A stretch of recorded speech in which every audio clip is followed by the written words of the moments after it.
صل علی رسولہ الکریم اما بعد.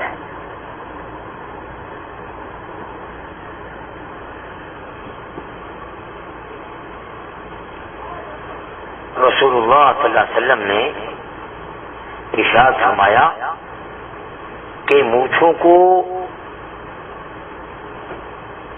ترشواؤ اور داڑھی کو بڑھاؤ. کیا فرمایا؟ مونچھیں ترشواؤ. آج کل مشینیں آ گئی ہیں، اس سے ترشوانا بھی بہت اچھا ہے بنسبت اس کے کہ جو سیفٹی چلاتے ہیں. سیفٹی سے خطرہ بھی ہے اور جلد بہت نازک ہوتی ہے، خراب بھی ہو جاتی ہے. تو اس سے بہتر آج کل مشینیں بڑی سستی ہیں، 25 ریال کی آپ کے ملکوں میں 100 روپے 120 روپے کی مل جاتی ہے. ہاں مشین ایسے صاف کرنے والی بہت اچھی. یہاں کاسا میں 20 ریال 25 ریال میں. ہاں بڑی زبردست 2-3 سال چلنے والی. میں لاتا ہوں امام صاحب کے لیے الیکٹرک چارج ہونے والی اور بڑی آرام دہ اور جلد کو بھی صاف رکھتی ہیں اور ہاتھ صاف ستھرا. اس لیے بعض لوگ سیفٹی چلاتے ہیں. یہ سیفٹی نہیں چلانی چاہیے، یہ جلد کو خراب بھی کر دیتی ہے اور جلد جو ہے وہاں سے سخت بھی ہو جاتی ہے. اس لیے آپ نے کہا ترشواؤ یعنی کٹواؤ. آپ کینچی سے کاٹیں یا مشین سے کاٹیں، وہ کٹوانے کے حکم میں آئے گا. تو میں مونچھیں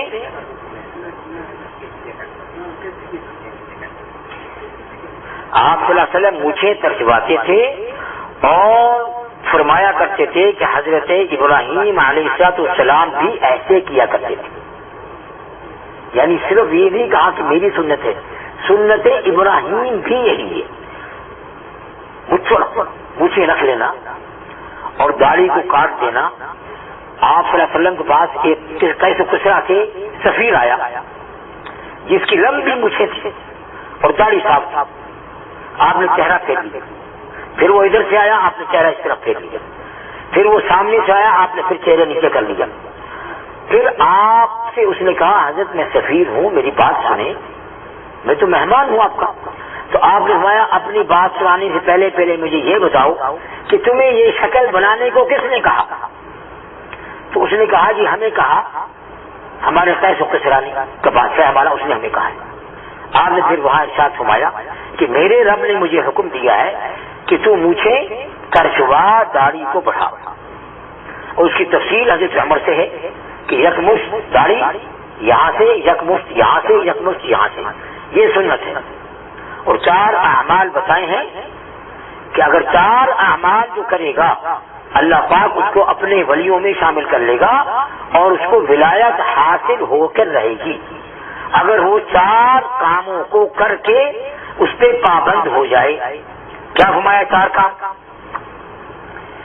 کہ داڑھی سنت کے مطابق لبے سمیت، لبے بھی کاٹنا سنت ہے نا، لبوں کا کاٹنا سنت ہے.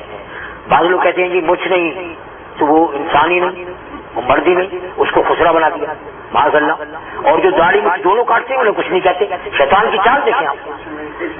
ہاں جن کی داڑھی نہیں مجھ نہیں ان کو کچھ نہیں کہتے، اور جو بیچارے مجھ بڑھوا کے داڑھی رکھ لیتے ہیں انہیں کہتے ہیں کھسری ہو گئے معاذ اللہ. اب یہ شیطان، اصل میں شیطان کہتا ہے کہ میں ایسے ایسے حرکتیں کرواؤں گا ان سے کہ یہ گدھے کے کان چلیں گے. قرآن میں کہا دعویٰ کیا. اب دیکھو لمبے لمبے بال ادھر سے صاف، عجیب عجیب ڈیزائن آج کل چلے ہیں.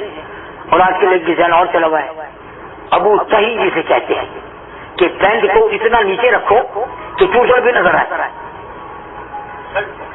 شرٹ کو اونچا اور پینٹ کو نیچا کہ جیسے ابھی گری.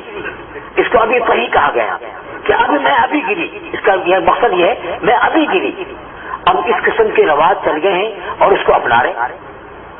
اللہ معاف کرے، اس کو اپنا رہے اور جو سنت والے کام ہیں اس میں کیڑے نکال رہے.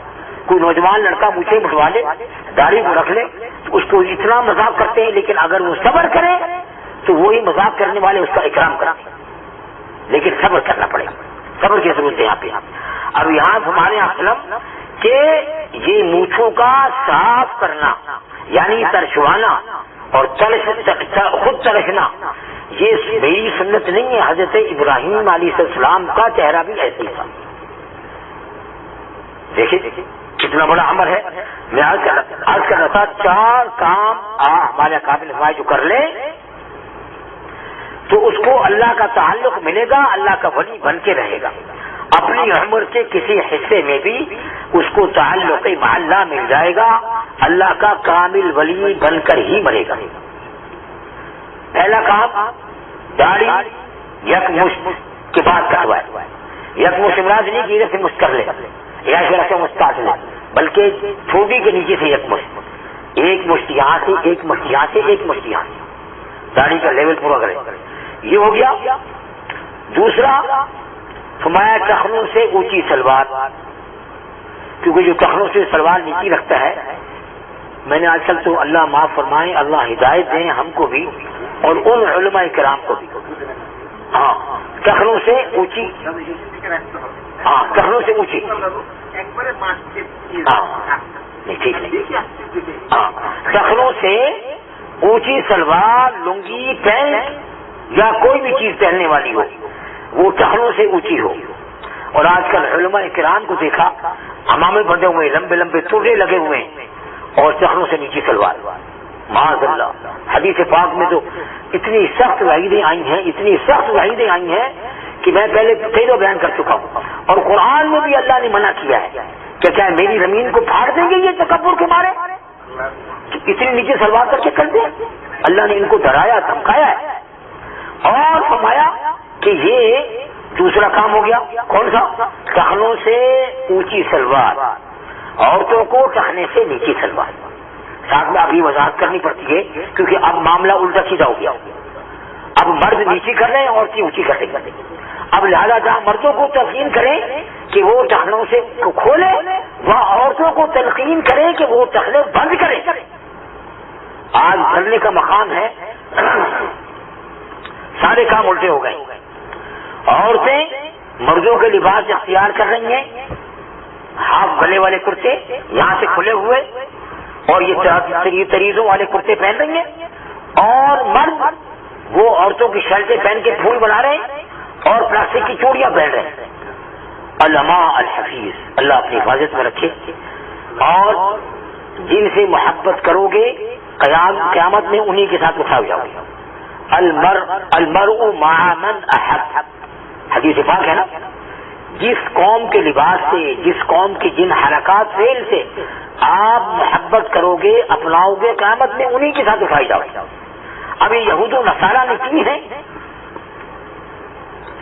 اور سب جگہ دیکھیں ہمارے بچے بھی کر رہے ہیں اور ان کا شمار انہی کے ساتھ ہوگا. لہذا بچنا چاہیے. دو کام. تیسرا کیا فرمایا؟ آنکھوں کی حفاظت, آنکھوں کو بد نظری سے بچاؤ, آنکھوں کو بد نظری سے بچاؤ.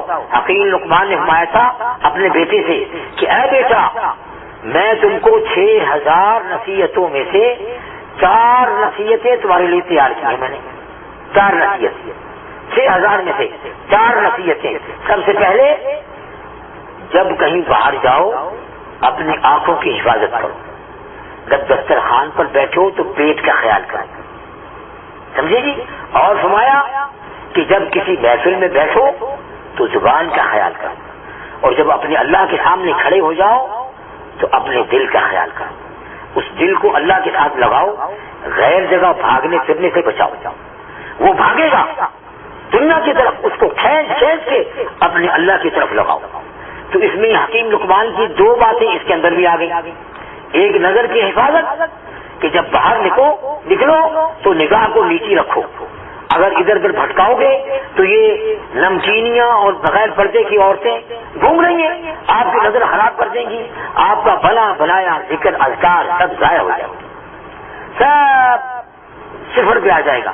آپ نے اپنے ٹیمپو کو بڑھایا ذکر سے, ذکر کی برکت سے آپ کی حدت بڑھی, گرمی بڑھی, ایمان کی.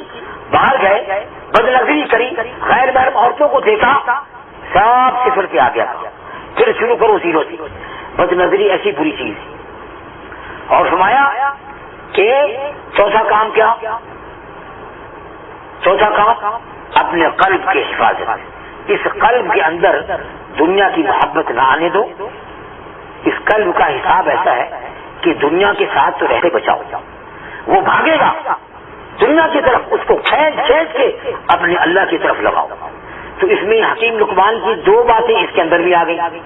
ایک نظر کی حفاظت کہ جب باہر نکلو تو نگاہ کو نیچی رکھو، اگر ادھر ادھر بھٹکاؤ گے تو یہ نمکینیاں اور بغیر پردے کی عورتیں گھوم رہی ہیں، آپ کی نظر خراب کر دیں گی، آپ کا بنا بنایا ذکر اذکار سب ضائع ہو جائے گا، سب صفر پہ آ جائے گا۔ آپ نے اپنے ٹیمپو کو بڑھایا ذکر سے، ذکر کی برکت سے آپ کی حدت بڑھی، گرمی بڑھی ایمان کی، باہر گئے بد نظری کری، غیر محرم عورتوں کو دیکھا، سب صفر پہ آ گیا۔ پھر شروع کرو زیرو سے۔ بد نظری ایسی بری چیز ہے۔ اور فرمایا کہ چوتھا کام کیا؟ چوتھا کام اپنے قلب کی حفاظت۔ اس قلب کے اندر دنیا کی محبت نہ آنے دو۔ اس قلب کا حساب ایسا ہے کہ دنیا کے ساتھ تو رہنا ہے، گزارا کرنا ہے، جیسے کشتی کا پانی کے ساتھ۔ کشتی پانی کے ساتھ تعلق نہیں رکھے گی تو چل نہیں سکتی۔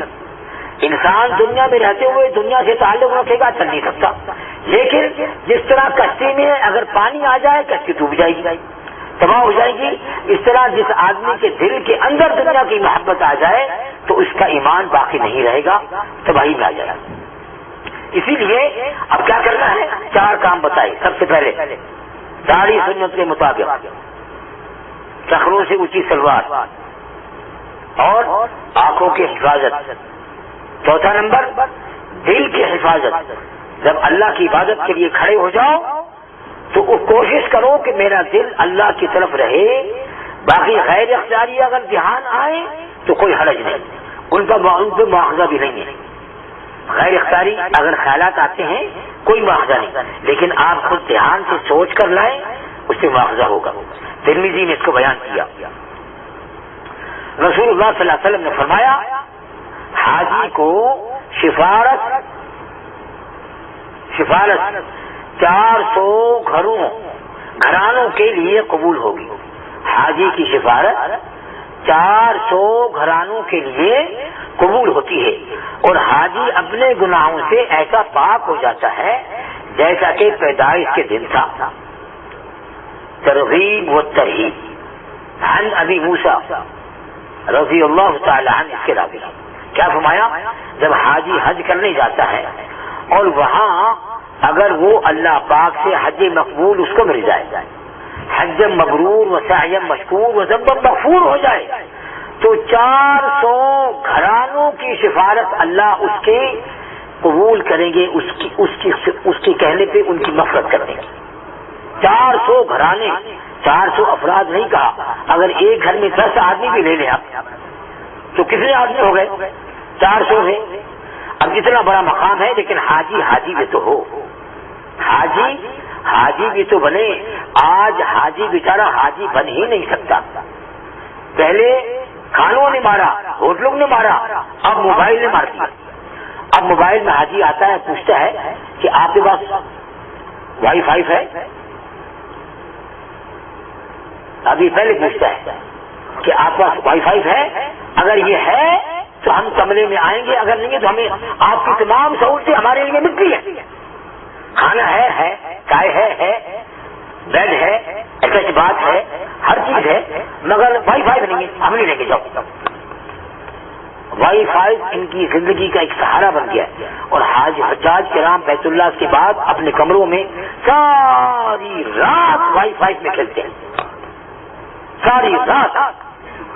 پہلے یہ تھا کہ یہ روڈوں میں بد نظری کرتے ہیں، چلو جو سے بچ جاتے تھے، بہت کم موقع ہوتے تھے۔ اب تو ایسا موقع دے دیا ہے، میں یوں مثال دیا کرتا ہوں کہ جس طرح اصحابہ کرام احرام باندھ کر مکہ مکرمہ آئے اور اللہ نے کہا کہ خبردار آپ کے لیے شکار کرنا منع ہے، کسی کو مارنا منع ہے، جدال کرنا منع ہے، لڑنا جھگڑنا منع ہے، منع کر دی باتیں۔ اور جب یہاں پہنچے احرام کی حالت میں تو اللہ تعالیٰ نے جانوروں کو مسخر کر کے ان کے قریب کر دیا۔ اب اصحابہ کرام بڑے جشوفن میں پڑ گئے کہ اب جانور کو ہم ہاتھ سے پکڑ لیں، اتنے قریب ہے، جبکہ ہم ان کے پیچھے بھاگ کے پکڑتے ہیں اور حالوں میں حال ہو جاتے ہیں، پھر ہاتھ میں آتے ہیں۔ اب یہ جانور ہمارے سامنے گھوم رہے ہیں، اب لیکن پکڑنا منع ہے، پکڑنا اللہ کی طرف سے منع ہے، اور اللہ نے کہہ دیا جو پکڑے گا قیامت کے دن اس کو عذاب دوں گا۔ اب اسی طرح یہ موبائل کو اللہ نے اتنا قریب کر دیا کہ ایک انگلی لگانی ہے بدماشی کر لو، ایک انگلی لگاؤ تو اللہ کی فرما برداری کر لو، قرآن حدیث اوپن کر لو، آپ کی مرضی۔ آپ انگلی لگا کے ننگی تصویریں دیکھ لو، فوج کام دیکھ لو، فوج چیزوں کو چالو کر لو، آپ کی مرضی۔ آپ کی جیب میں بھی ہے، آپ کے ساتھ ہے، حتیٰ کہ بیت اللہ میں بھی آپ کے ساتھ ہے، حتیم کے اندر بھی آپ کے ساتھ ہے۔ یہ ایسی انہوں نے ایک چیز دے دی ہے یہودی اور یہود و نصارہ نے کہ آج آپ کا بچہ اس سے بچ نہیں سکتا۔ علماء الحفیظ، اب تو اللہ سے 24 گھنٹے پناہ مانگے، اللہ ایمان کی سلامتی پر ہمیں حسن خاتمہ دے دیں، یہ اس کا بہت بڑا احسان ہوگا۔ ورنہ آج یہ دور آ گیا ہے کہ صبح مسلم اور دوپہر کو کافر، شام نہیں دوپہر کو ہی کافر۔ ابھی وہ دور آ گیا کہ شام کا انتظار بھی نہیں ہے، صبح اٹھنے کے بعد وہ مسلمان تو اٹھا، مگر اب وہ پتہ نہیں شام تک وہ مسلمان رہے گا نہیں رہے گا، اس کا کوئی پتہ نہیں۔ اتنی خرافات عام ہو گئی ہیں اس موبائل کی وجہ سے۔ حضرت جابر رضی اللہ تعالی عنہ کہتے ہیں کہ میں نے رسول اللہ صلی اللہ علیہ وسلم کو فرماتے ہوئے سنا، زمزم کا پانی جس نیت سے پیا جائے اس سے وہی فائدہ حاصل ہو سکتا ہے۔ اگر انسان اپنی بیماری کی نیت سے پیے تو اس کو شفا پائے گا، اور اگر بھوک کی نیت سے پیے تو بھوک ختم ہو جائے، اگر پیاس کی نیت سے پیے تو پیاس ختم ہو جائے۔ اور ایک بزرگ فرماتے ہیں کہ مجھے تقاضا ہو گیا پیشاب کا، انہوں نے سنا ہم نے ان سے، میں حرم گیا اور واپسی کا راستہ نہیں تھا، حمامت تک آنے کا راستے بند تھے، تو میں نے زمزم پیا اس نیت سے کہ اے اللہ میری اس تقاضے کو ختم کر دے اور میں اطمینان سے نماز پڑھوں اور پھر باہر نکلوں۔ تو انہوں نے اس نیت سے زمزم پیا، خود بتایا مجھے۔ تو اب زمزم کیونکہ پانی ہے، اس کے پینے سے پیشاب میں اور شدت آنی چاہیے، شدت اختیار کرنی چاہیے۔ تو فرماتے ہیں کہ میں نے جب زمزم پی لیا تو میرے پیشاب کا تقاضا ایسا نارمل ہو گیا جیسے مجھے تقاضا ہے ہی نہیں۔ میں اطمینان سے نماز کی سنتیں نوافل پڑھ کے مجمع سے نکلنے کے بعد نکلا، پھر آ کے میں نے بیت الخلا میں اپنا تقاضے سے فارغ ہوا۔ اب دیکھیں آپ، زمزم کے متعلق حدیث پاک بھی ہے، ابن ماجہ اس کے راوی کہ زمزم ایسی چیز ہے کہ جس نیت سے پینے اے اللہ میرا فلاں کام ہو جائے، اس اللہ وہ کام کر دیں گے۔ اللہ پاک اس کے پینے کی دعا کو کبھی رد نہیں کریں گے، لہذا آپ نے دعا کی تعلیم فرمائی ہے، اللہم انی اسألک علما نافعا ورزقا واسعا وشفاء من کل داء۔ اس میں تمام ضروری چیزیں جو انسان کو ضرورت ہیں وہ آ گئی، رزق بھی آ گیا، علم نافع بھی آ گیا، علم نافع کی روشنی میں جو رزق ملے گا وہ حلال ہوگا۔ اب علم نافع یعنی ایسا علم جو مجھے فائدہ دے، تو فائدے والا علم آپ کو کبھی یہ نہیں کہے گا کہ تم حرام کرو۔ کتنی مصلحتیں ہیں اس کے اندر کہ علم نافع مان کے بتا دیا کہ علم نافع ہوگا تو آپ کو روزی حلال کمانے کا موقع ہوگا اور آپ کو میسر ہوگا۔ اگر علم نافع نہیں ہوگا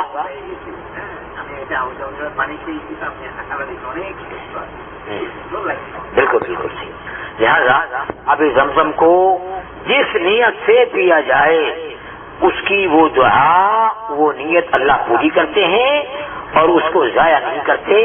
ابن ماجہ نے اس کو روایت کیا ہے، اور حضرت جابر بن عبداللہ رضی اللہ تعالی اس کے راوی، اور حضور نبی کریم صلی اللہ علیہ وسلم نے اپنی نبوت والی زبان سے ان الفاظ کو فرمایا۔